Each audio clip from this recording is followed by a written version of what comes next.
Good morning, Fellowship Hi-Crest. Welcome to your Jumpstart today. We are in Judges chapter 14, and we have quite the Samson story today. He is grown up. If you remember correctly, his parents had dedicated him to be a Nazarite, which came with all of these really special ways of living that would have set him aside as anointed and God's chosen. But Samson is a young adult, and he is feeling a little rebellious. He's feeling constricted by those rules, and he's wanting to try to live life his own way. I don't know if you can relate, but I can relate for sure. And so Samson decides he wants to marry someone that's not an Israelite. On his way to the wedding, he touches the carcass of a dead animal, which would have been a break of his Nazarite vows. Later on, as they're going back for the wedding, he finds honey in this carcass and is eating it and sharing it with his family. And then when they get to the wedding, he's, being a little arrogant maybe, and has this riddle going on. He's bringing shame to his new wife's family, and she ends up tricking him into giving the answer to the riddle. Samson gets mad. He goes and kills some Philistines to repay this debt that he had made. And in the end, man, he doesn't have the wedding. He loses his wife. His family loses all of the money invested in this, which would have been expensive. And his wife, his would-be bride, marries the best man at the wedding. Whew.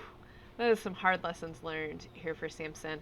And I'm going to read Judges 14:8 and 9. It says, Later, when he returned to Timnah for the wedding, he turned off the path to look at the carcass of the lion, and he found that a swarm of bees had made some honey in the carcass. He scooped some of the honey into his hands and ate it along the way. And he also gave some to his father and mother, and they ate it. But he didn't tell them he had taken the honey from the carcass of a lion.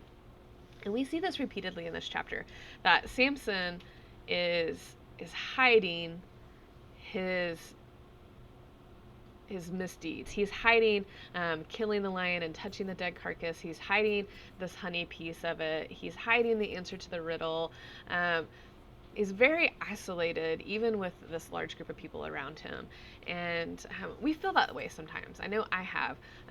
It's like, oh, I have all these rules. Maybe Christianity is not as fun as other things. Other people get to do life in a lot more fun way with less rules and less restrictions. Not realizing that, like, what God has for us is good and it's perfect, and it truly is what is best for us. And we can be distracted by what's going on in the world and what's going on in our culture, saying like, hey, then we think that's what's good. But we see as this story with Samson plays out, his way still has its own problems and it has its struggles, and God is there through it. He starts using what Samson's rebellion to his good. So Samson was supposed to be fighting the Philistines. Samson was supposed to be, moving against them. And so God starts using that as well. So my takeaways from the story are, and God can use us even in our stubbornness and rebellion. He's gonna maybe make us uncomfortable to move us back into His will. And He's never done working with us. And I think we see that throughout Samson's story.